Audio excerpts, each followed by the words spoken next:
Wind carried wheat-gold dust across the high yard and laid it in thin sheets over the big house, the white fences, the barn doors wide as church doors.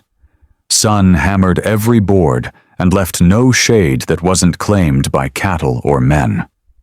The Chapin place stood like a promise carved into the prairie.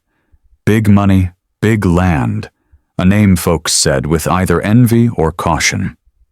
She came up the road on blistered feet, a woman in a dark blue dress rubbed thin at the seams. The hem was torn where mesquite had taken its share. Hair loose, lips cracked, a small bundle at her side that barely passed for a bag. She walked like a person measuring breath, not distance, and when the iron gate rose ahead she stopped, because stopping kept the world from spinning out from under her. No one noticed at first. Ranch hands moved along the fence line, throwing salt, dragging a busted panel into place. A team rattled past with a wagon load of hay, voices carrying and fading. Dogs slept in the kitchen shade, stirred, put their noses back on their paws. The woman took hold of the gatepost with one hand as if asking the wood for permission. A boy in a clean shirt came round the porch with a broom over his shoulder. He saw her and slowed, the easy steps of someone who belongs, turning careful. He was young, freckled, the set of his jaw borrowed from a man he admired.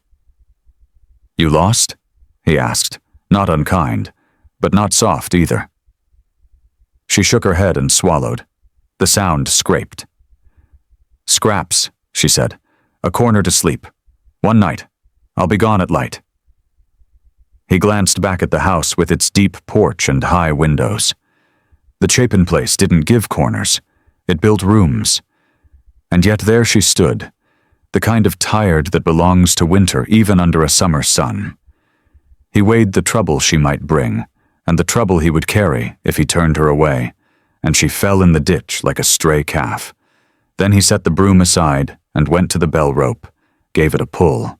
Somewhere inside, a chime answered. Proper, like silver against glass. Footsteps came. The man himself did not appear. First came the housekeeper, arms flour-dusted, eyes sharp from long service. She took in the dress, the hands, the bundle. She didn't ask questions whose answers were already visible. "A cup of water," the woman said before the older one could speak. "A crust. A corner." Housekeeper set the tray she carried on the porch rail and disappeared, returned with a dipper and a heel of yesterday's bread. The woman drank, both hands on the tin, then held the heel as if it were breakable. She didn't eat yet. A person who's known hunger learns to ask permission even of bread. Then the door opened again, and the world in the doorway changed. A little girl in a white dress, ribbons askew from a day already full, walked out with a wooden horse dangling from one hand. Sun lit her hair like straw set on fire. She was 5, maybe 6, with a face that had not yet learned the trick of hiding. She saw the stranger, and froze. The wooden horse dropped. It skittered and bumped against the top step. Something old and sharp passed across the woman's face and was gone. She put the cup down slow. She seemed to step sideways inside herself, where no one could touch what was left. The housekeeper moved a step, as if to gather the child back. The child didn't move. She looked at the woman, then past her, as if she were measuring distance against a memory. Boots sounded on wood. A shadow filled the door behind the girl. The rancher stood there, shoulders broad under a pressed shirt, vest buttons straight, hat in his hand because inside was for respect. He had the kind of quiet that draws a room into listening without knowing why. His name, Daniel Chapin, carried weight farther than his fences ran. He took in the scene in one breath. The stranger's dress, the dust on her shoes, the way her hand lay flat against the gatepost as if claiming it or asking it to hold her up. He had seen need before. He had taught himself to respect it without letting it climb his walls.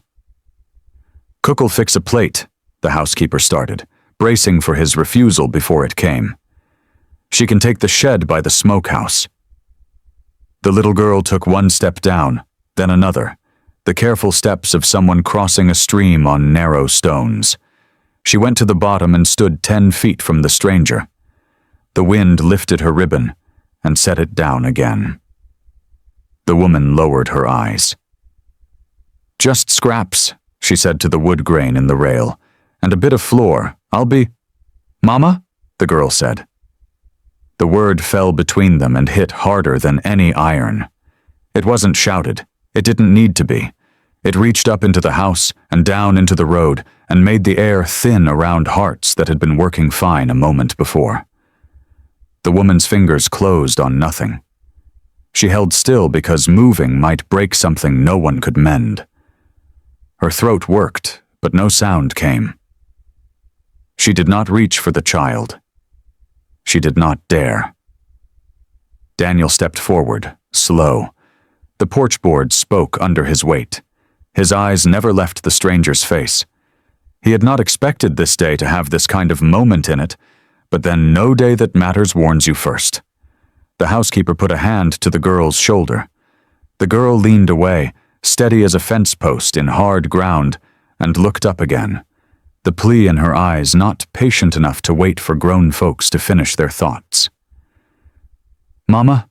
she said again, softer, as if the second time might persuade the first time to be true. The wind ran its hand across the yard. Somewhere, a steer called and was answered. The boy with the broom swallowed and looked at his boots. The woman closed her eyes, opened them. She did not know where to put her hands, so she put them palm up at her sides. Empty. "No," she said, and the word broke on a rock you couldn't see. "I am not—" She stopped and found a piece of herself she still owned. "I ain't here to take anything. Food. A floor. I go at dawn." Daniel's jaw worked once, a small movement that belonged to a man accustomed to decisions and the cost they come wrapped in. He looked at the child, May, his daughter, who had survived being born into a big house with too many rooms for echoes and too few arms for comfort since the winter they'd buried her mother. He looked back at the stranger. He saw a resemblance nowhere and everywhere, the tired shape of a woman's mouth when holding in a storm, the way a hand hovers before it touches wood or flesh, unsure it has the right. "Inside," he said to the woman, not loud. "You'll eat at the table." He spoke to the housekeeper without turning. "Set the end. The shed is for tools." The housekeeper's eyebrows climbed toward heaven and came back with resignation. She moved because moving after orders has always been easier than arguing with them. The woman stood where she was. Her eyes were not grateful. They were not hostile. They were a person's eyes at the edge of a cliff, considering whether even solid ground can be trusted. "I can eat out back," she said to the dust. Daniel stepped off the last porch stair and walked to the gate. He stopped close enough that she could see the nick in his jaw, where a bull had laid him open years ago. "You asked for scraps," he said, voice even. "I'm offering a plate. Don't make me argue with Charity." She searched his face for the thing that betrays men when they do kind things for wrong reasons. She did not find it. She did not find much of anything, and somehow that was worse. She nodded once and let go of the post. May's hand had found the woman's skirt without permission, like small hands do when the body knows before the mind what it wants. The woman looked down at that hand, the way people look at old photographs they had convinced themselves did not exist anymore. She didn't move to take it away. She didn't move to take it either. She let the weight of it be. Inside, the dining room breathed money. Polished table, high-backed chairs. A framed map of land that Daniel owned spread across one wall like a flag. The woman sat at the far end, not on the edge of the chair, but near it, as if she might be asked to slide off at any moment. She kept her bundle at her feet, and one hand on it. The housekeeper set a plate. Beans, a heel of roast, a slab of cornbread that steamed when cut. The woman waited. Daniel sat. Only then did she touch the fork. Careful, the way you touch a tool you haven't been allowed to hold in too long. May did not eat. She stood beside the stranger's chair, the wooden horse pinned under her ankle, and watched every bite like mercy could be measured in forks, lifted and lowered. The woman took small bites because big ones shame the person taking them and the person watching. She swallowed each before daring the next. "Name?" Daniel asked, because a person in a house ought to have one. She lifted her eyes to the map, not to him. "Ruth," she said, the word small in a big room. The housekeeper nodded once in a way that meant she would mark it into cupboards and linens and the part of her that kept track of who belonged where. The boy with the broom sat on the threshold, trying to be nothing. Daniel set his knife down and took a long breath through his nose. He had seen men ask for work and women ask for nothing. He had not seen his daughter walk to a stranger and place the word that keeps homes out of the wind at her feet. "Ruth," he said, testing how it sat in the room. "You can sleep in the spare room off the kitchen. We'll find you boots for morning." She blinked as if the sentence had knocked her sideways. "Just a corner," she said again, because bargains keep people safe even when they don't. "You'll take the room," he said, and then softer because small ears were near. "And the door will stay on its hinges." Whatever else he was, he knew the promises that matter, and the ones men make to sound good. He didn't care to sound good. Ruth's shoulders lowered a finger's width. The food found a little more space in her. It was late when she finally rose, a little unsteady, the bundle under her arm again. May's hand returned to her skirt, like a compass needle forgetting it is free to spin. At the kitchen door, the girl stood on tiptoe and put her mouth near where Ruth's sleeve had torn, and whispered, "Don't go." Ruth's mouth opened and closed. She made no promises. Her hand, trembling now, lifted and hovered over the child's hair. Then, for the first time since the gate, it settled. Light, a blessing that didn't dare call itself one. Daniel watched from the hall where men stand when they want to be near without being seen. He had a herd to count, accounts to tally, a fence plan in his pocket. He had a life arranged with nothing out of place. And still, the word his daughter had thrown down in the dust lay between his boots and the kitchen threshold, like a rope someone had dropped and someone else had picked up. Mama. He could not put the word back where it came from. He wasn't sure he wanted to. In the small room off the kitchen, Ruth set her bundle by the wall and sat on the bed like a person lowered into a pew for the first time in years. She took off her shoes and placed them side by side, because remembering order keeps a soul from falling apart. She leaned her head against the cool plaster. In the quiet, she let one sound out that was almost a sob, and then shut the door on the rest of them. On the other side of the house, Daniel lifted May into her bed. She curled toward him. A small animal finally burrowed into its den. "She won't go?" May asked, not opening her eyes, as if the answer could change the shape of sleep. "We'll see," he said, and tucked the blanket tighter around her shoulders, and stood there longer than the lamp oil needed. Wind laid another sheet of dust across the yard and moved on.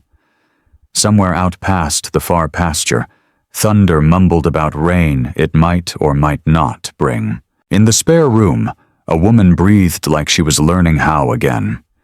In a child's bed, a girl held a wooden horse, and dreamed of a word becoming true by morning. And in the hall where the map hung, a man who'd built a life out of clean lines and hard rules rested his palm against the wall and admitted, if only to the wood, that nothing stands forever against a single word said by a small voice at the right time. He did not smile.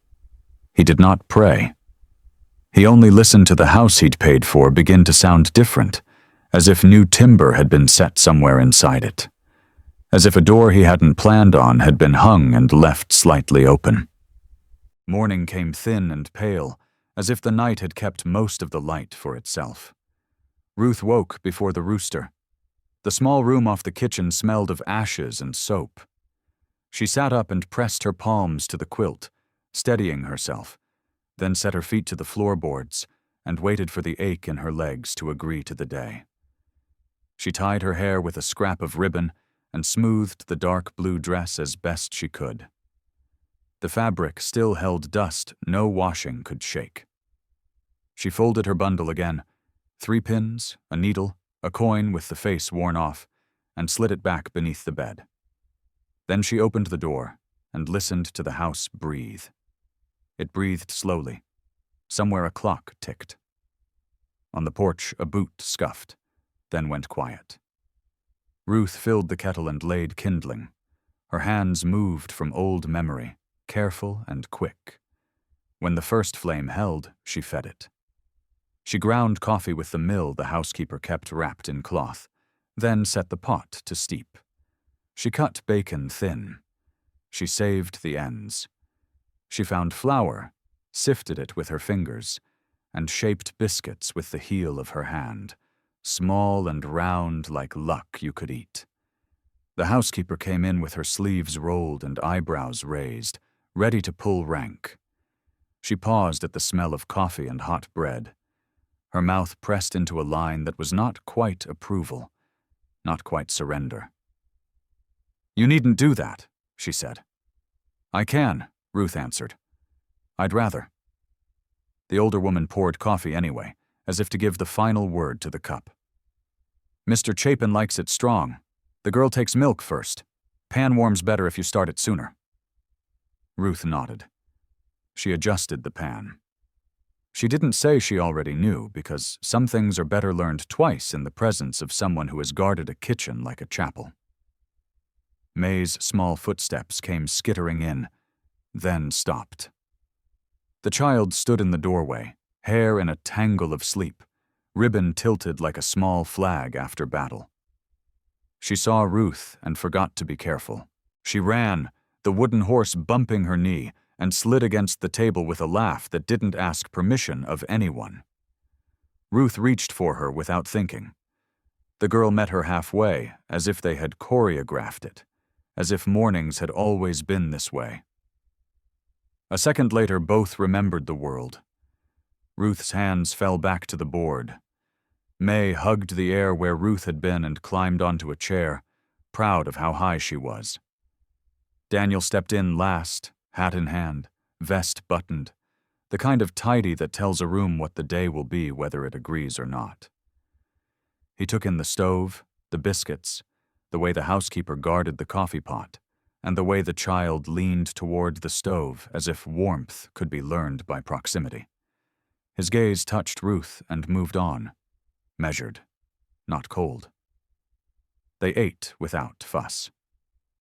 The housekeeper sat because Daniel did. May swung her feet and asked the bread for permission, and then didn't wait for the answer. Ruth poured water, set plates, lifted the skillet with both hands when the handle was hot. She ate last.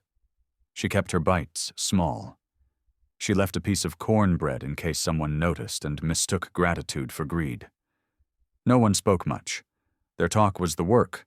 Pass the salt, watch the pan, move the kettle. When it ended, Ruth stood to gather plates.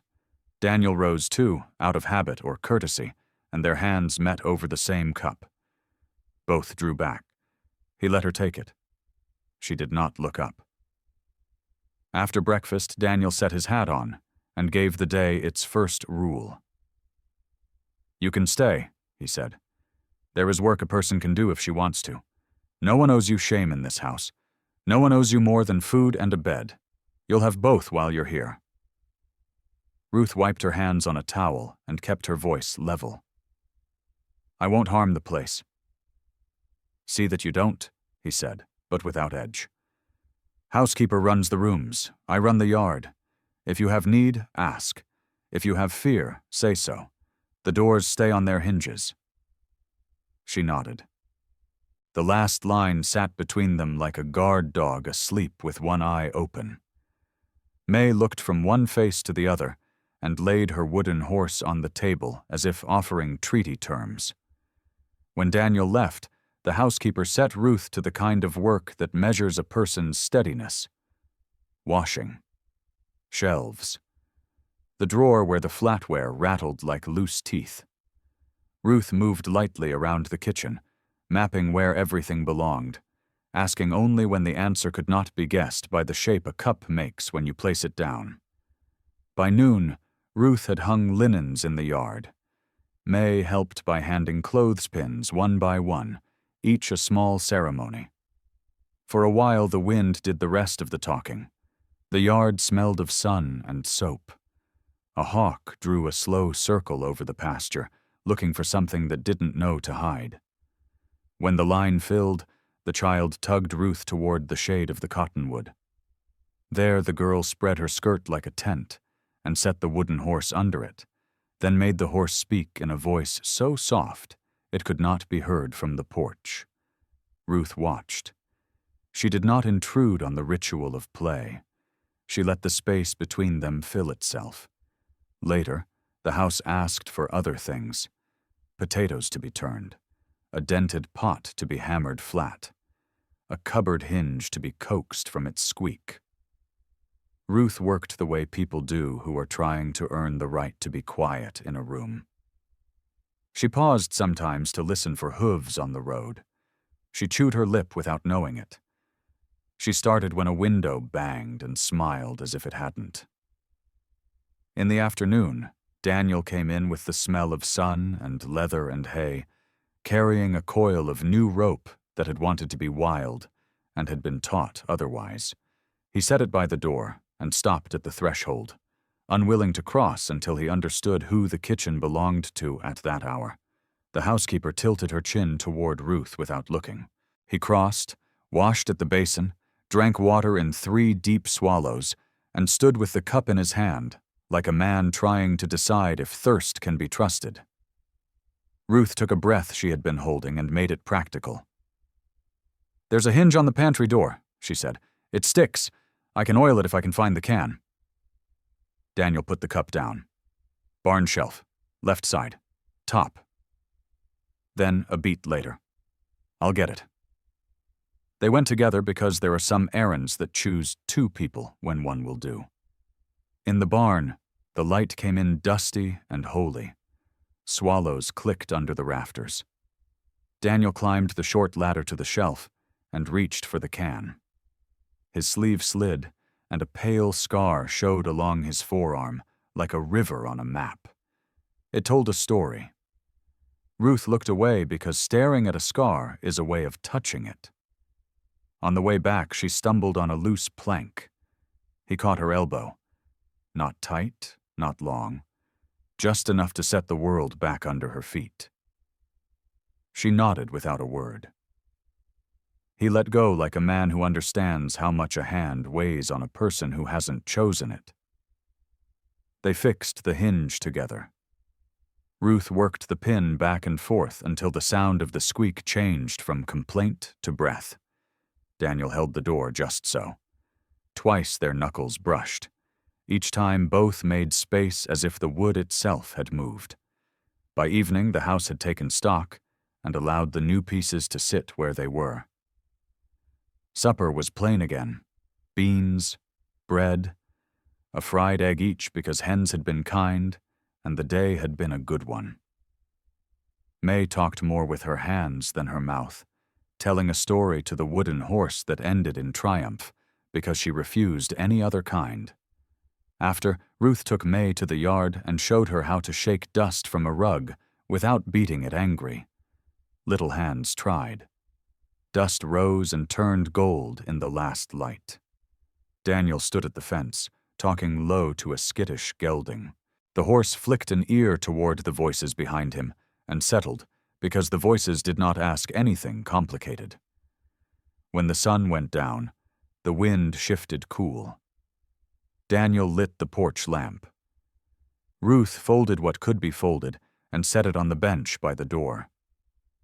Then the quiet found them again, the kind that has to be earned. May climbed onto the porch step and leaned back against Ruth's knee. The weight was the size of a small life. Ruth let it be there. She smoothed a ribbon that had started the day straight and had learned curves since. She hummed something without words. The tune was plain. It turned a corner and came back to itself in 4 bars, the way small comforts do. The girl's hand grew heavy on her own skirt. Sleep took her carefully, as if it had been asked to be gentle. Daniel watched from the rail. The lamp cut a warm circle around them and left the yard to crickets and the far-off bark of a dog with opinions. He did not speak. He did not cross the last 2 planks between them. He stood like a man reading a line he has not seen written anywhere but recognizes anyway. When Ruth lifted May, Daniel moved before he thought and held the door. She carried the child with a sure grip, 1 arm under, 1 hand behind the head. The wooden horse knocked against the frame, and then was saved by Ruth's free hand because she had learned which things must not be dropped, even if they can be repaired. At the small bed under the window, Ruth laid May down and tucked the blanket with a care that had been packed away for years and had learned to breathe again in a single day. She did not kiss the child's hair. She did not dare. She stood with her hands at her sides and let the wanting move through her like weather. In the hall, Daniel waited with his hat in his hand, though he was not leaving. He looked at Ruth, and then at the door to her small room, and then at the length of the house between them. "There are rules," he said, as if reminding the air. "I meant them." "I heard," she answered. "I'll keep to the room. I won't trouble the girl more than she troubles me." "She troubles you?" He said it almost like a challenge, then softened it with the next breath. "She has a way of choosing people before they have a chance to decide whether they want to be chosen." Ruth's mouth took a shape that could have been a smile if the day had been longer. "She chose the word," she said. "It isn't mine to wear." Daniel turned the hat once. He looked like a man who wanted to say a kind thing and could not find a version of it that did not ask for change he could not pay. "You did decent work today," he said finally. "If there's a dress needing mending, the housekeeper will find cloth." Ruth nodded. "I'll mend what I have." She touched the tear at her sleeve and left her hand there, as if pressing it could teach it to close. He stepped aside so she could pass. She did, and the space filled in behind her as if she had been parting water all day and only just realized it. In her room, she sat on the floor and unwrapped her bundle again. She took out the coin and set it on the quilt. She took out the needle and pushed it through the edge of the dress, a small clean stitch. Then another. The thread pulled and lay flat. Outside, the porch creaked as Daniel moved once, then was still.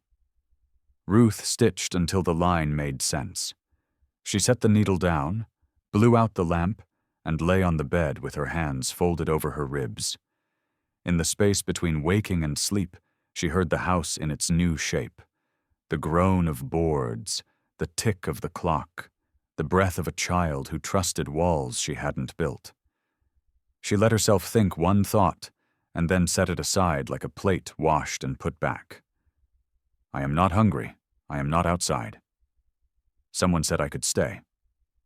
In the hall, Daniel stood a long time with the lamp off. He could see the outline of the map on the wall, His land spread large and obedient. He thought of fences and stock counts, and what the banker had said last month about drought and forecasts and risk. He thought of a small hand letting go of a wooden horse to take hold of a skirt. He thought of the word that had knocked the gate open. He went to the porch, checked the latch, then left it loose the smallest fraction, a habit he had never kept and could not explain to himself. The wind came and moved it and moved on. He sat in the dark and let the day settle into him. Somewhere above the barn, an owl spoke. Somewhere under the cottonwood, a fox read the ground and left no prints. The house closed its eyes and did not quite sleep. In the morning there would be other work. The pantry would squeak less. The biscuits would bake faster. The girl would run before thinking. The man would think before moving. The woman would measure each breath and then forget to measure one. Small weather. Barely visible. Enough to change a season before anyone knew to mark where it started. Dawn came honest and cool. A thin blue laid over the pasture like a promise not yet kept. Ruth rose with it. She had learned the rhythm of the house in 2 days. The kettle first, then the fire, then the pan that wanted heat before it gave any back. She moved without scraping chairs or rattling plates, as if the quiet itself were a living thing she didn't wish to startle.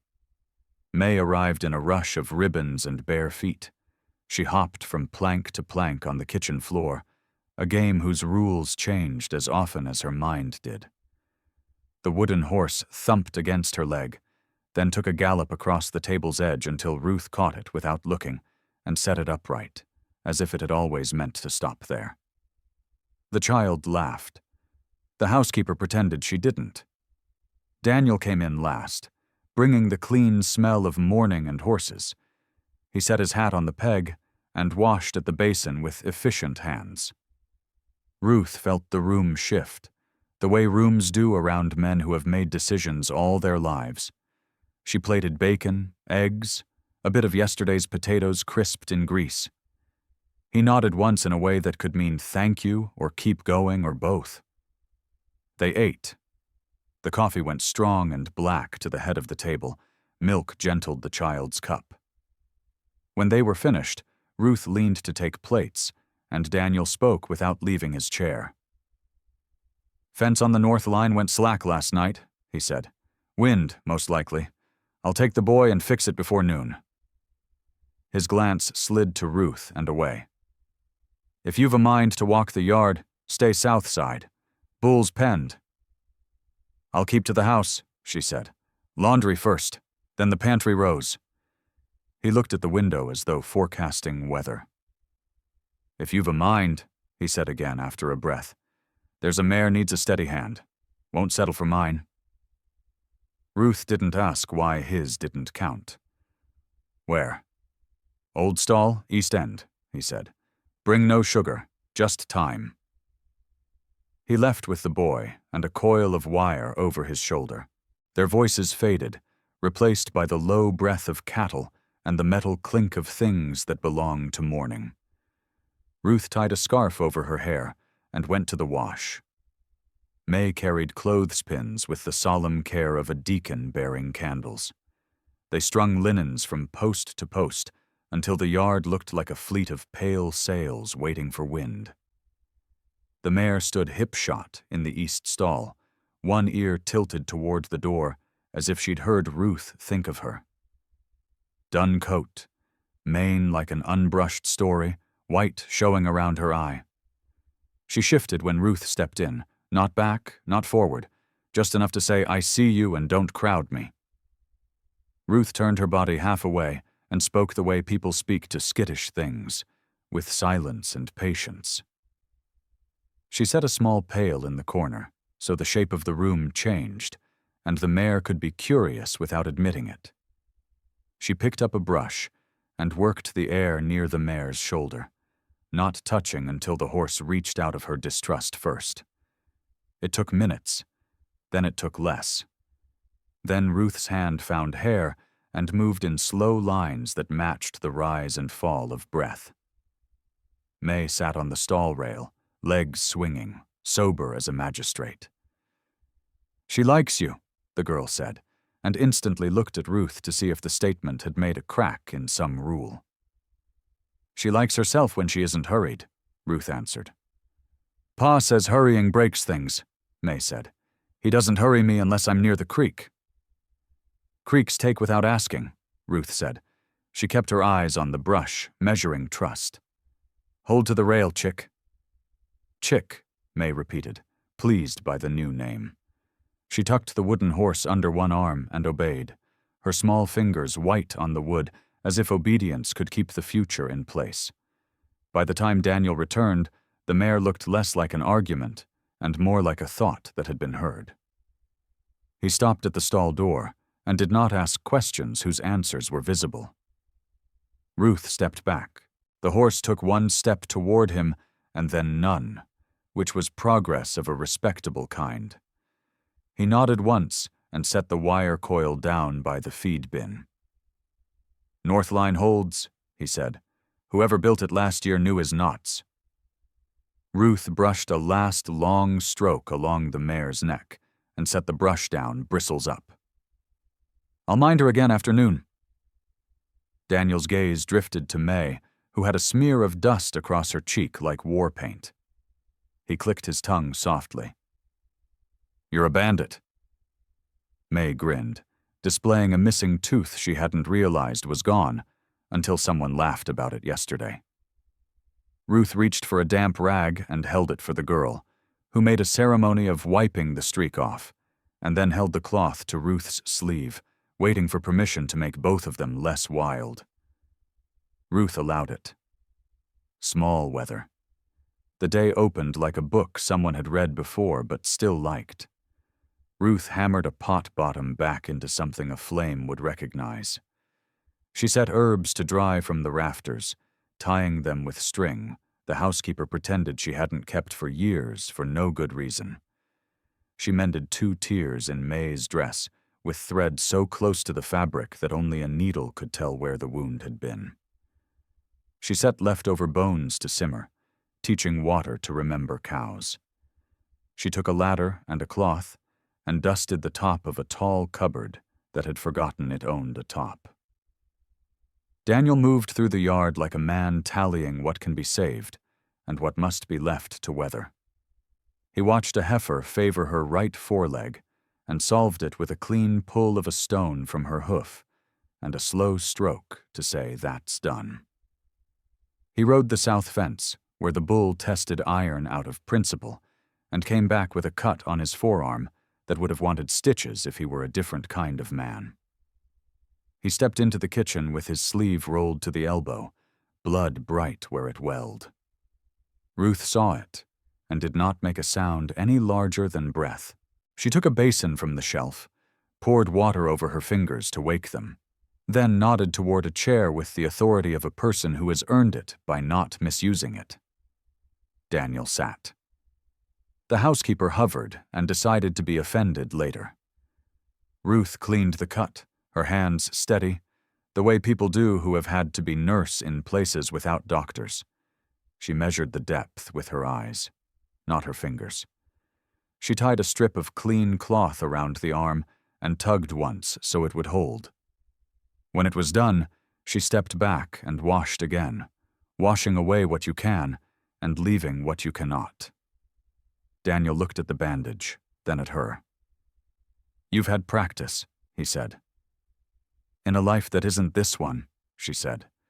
Her voice had no need to explain. May stood at the doorway, watching as if the knot itself were a spell. "It won't hurt now," she declared, and because she had declared it, the world would be wise to comply. "It will a little," Ruth said, "and then it won't." She wiped the table where a drop had fallen, the cloth moving in a circle that finished something no one else had asked for. Afternoon thinned. Clouds stacked low in the west like cattle pressed against a fence, wanting out. Ruth went to the east stall again. The mare lowered her head when the brush came. Progress, documented. May instituted a new rule that the wooden horse had to be introduced to the real horse to secure the day's peace. The wooden horse bumped the stall door. The real one flicked an ear and accepted diplomacy. On the porch, Daniel sorted mail he had not wanted to fetch and read words he did not like from a banker he had never met. He folded the paper and put it into his vest pocket like a pebble that would work its way to the skin all the same. He looked at his land and measured it against numbers that did not care for grass. He looked at the kitchen window and measured it against something that did not fit into columns. By supper time, the sky had decided to hold its rain for another place. Ruth ladled stew that had learned patience in the pot. May presented a slice of cornbread to Daniel with both hands, chin high, the way a page offers a sword. He accepted it as if the gesture mattered more than the bread. Ruth ate with them, less careful now, because careful takes strength, and she had used hers on useful things. After, Daniel stood to fetch a pail from the porch and found the latch lifted from the habit he had set last night, without telling himself why. He lowered it. He raised it again. He left it as it was, not quite shut. He returned with the pail and set it by the hearth, as if closing and opening were the same motion when done for the right reasons. May asked for a story without saying story. She climbed onto Ruth's lap and put the wooden horse on Ruth's knee and waited. Ruth did not have the sort of stories that end in crowns and cakes. She had the kind that keep watch. She told one about a woman who walked with her head down because the wind would steal breath if given the chance, and how that woman learned to walk with her head up in small inches, not by toasts or trumpets, but because a child inconveniently held her hand and refused to let go while crossing an empty yard. May listened with her whole small body. Daniel listened with his eyes on the fire, as if the flames were translating for him. When the story ran out of words, it did not end. It settled and stayed. Later, when dishes were done and the lamps trimmed, the boy from the yard came to the door, hat in hand, dust on his cuffs. "Town talk," he said bluntly, because he wasn't good at keeping things that sting. "Someone saw a stranger go in our gate. Said Mr. Chapin collects strays now. Laughed about it." Daniel's shoulders did not change, which was how you could tell something had hit hard. "Men who don't mind their own gates have opinions about other folks' gates," he said. "Thank you." The boy hovered, shuffled, pushed on. He also said there's men asking around about a woman in a blue dress. One been on the road a while. Said they was headed this direction before night. Ruth kept her face still, but the air near her thinned. The housekeeper made a small, unhappy sound through her nose. May looked up to see which adult she ought to borrow a mood from. Daniel did what people in charge do when the ground shifts. He made the place smaller and stronger. "We'll put a lantern in the back window," he said, as if assigning a chore. He nodded at the boy. "Take the gray and ride the south trail. If you see dust that doesn't belong to us, circle back and keep your head down. No heroics." Ruth set her hands flat on the table to keep them from betraying the past. May slid her wooden horse onto one of those hands and left it there, as if wood could weigh enough to keep a person from floating away. Ruth looked at the little thing and found it ridiculous and holy. When the boy had gone, Daniel turned to Ruth. "If there's cause for fear, say it now." She considered how to speak truth without giving away the piece of herself that had survived by staying unnamed. "There's men who think what runs can be chased," she said. "They don't like being told no. They don't like being told nothing even less." "Names?" he asked. "Names belong to men who take them back when they want to." She lifted her chin the smallest fraction.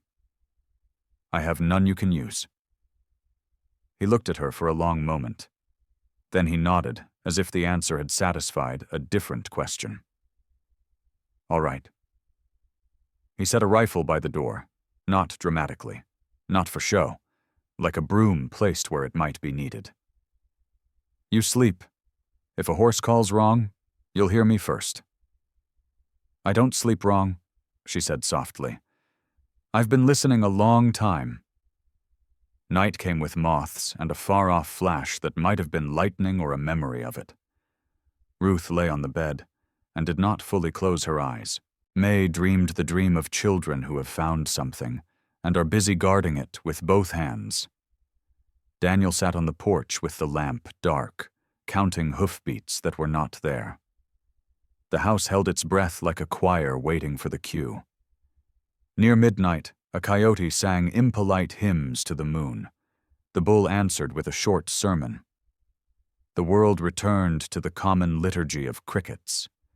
Daniel let his shoulders drop one notch. Ruth let sleep step 1 foot over the threshold and keep the other outside. Morning would bring talk and perhaps riders and perhaps nothing at all. There would be wood to split, a mare to teach the second half of yesterday's lesson, a child to feed and pretend not to spoil. There would be a latch left a little open on purpose, and a map on a wall that did not yet include the new lines being drawn where a stranger's hand had learned the shape of a cupboard hinge, a horse's trust, a child's cheek. At first light, Ruth went to the east stall before coffee and found the mare waiting at the door, not demanding, not apologizing. I was here, the horse seemed to say. I came back on my own. Ruth set her palm to the warm neck and felt something answer in the same language. When she returned, Daniel was at the stove, awkward with a pan he rarely admitted knowing how to use. He slid an egg onto May's plate with a triumph he didn't display. He slid one onto Ruth's too, and only then seemed to realize what he'd done. Rules stand, he said gruffly, as if he had broken one by feeding her first. But they bend for breakfast. You'll hurt yourself with that, Ruth said, eyeing the way he held the spatula like a poker instead of a tool.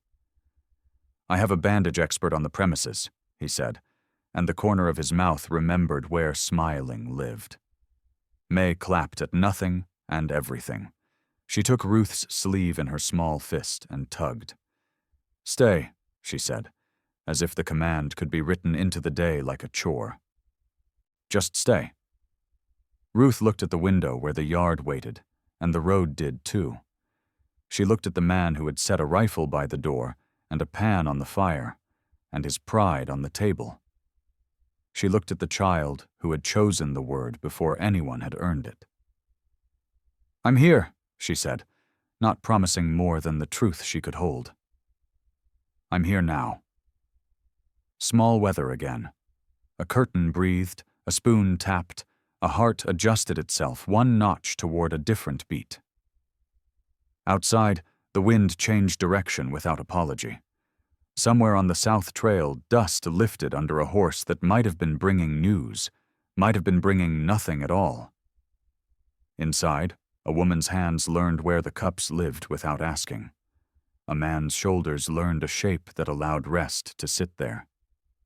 A child laughed because 2 people had accidentally missed the same step at the same time and called it dancing. Work would come.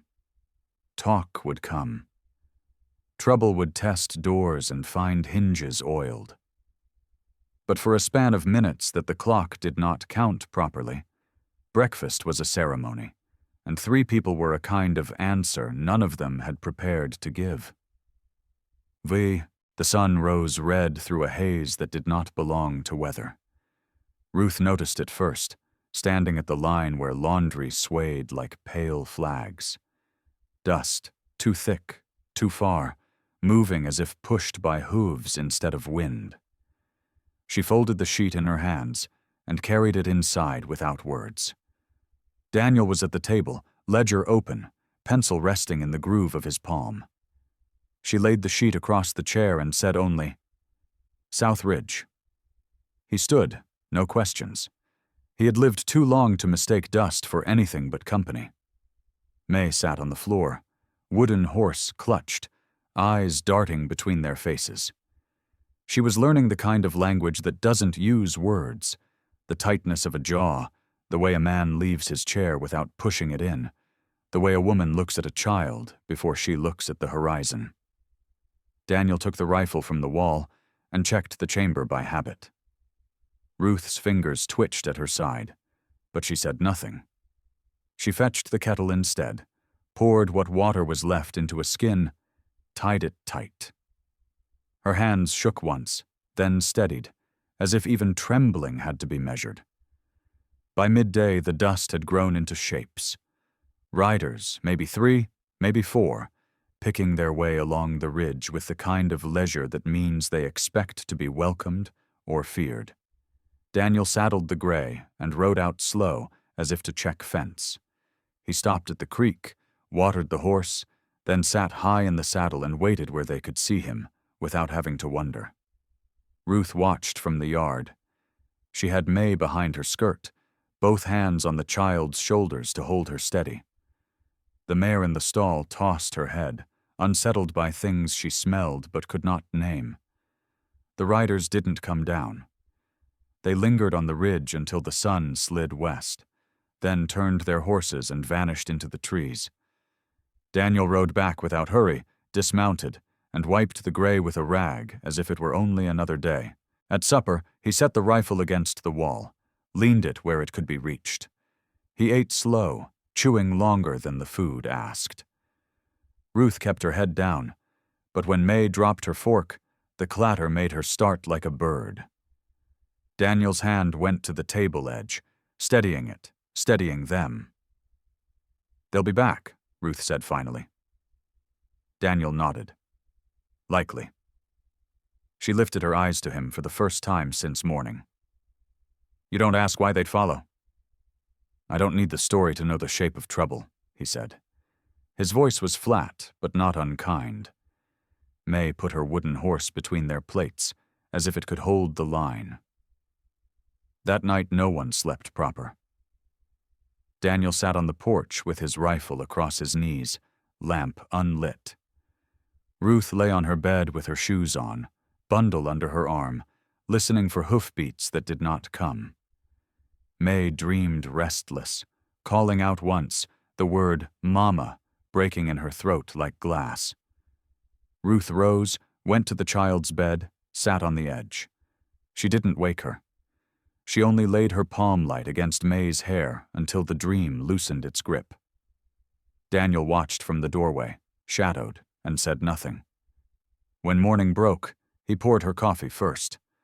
Not because rules had changed, but because war does that to a house before the first shot is fired. The 5th morning came heavy. Clouds stacked black in the west, promising rain or something worse.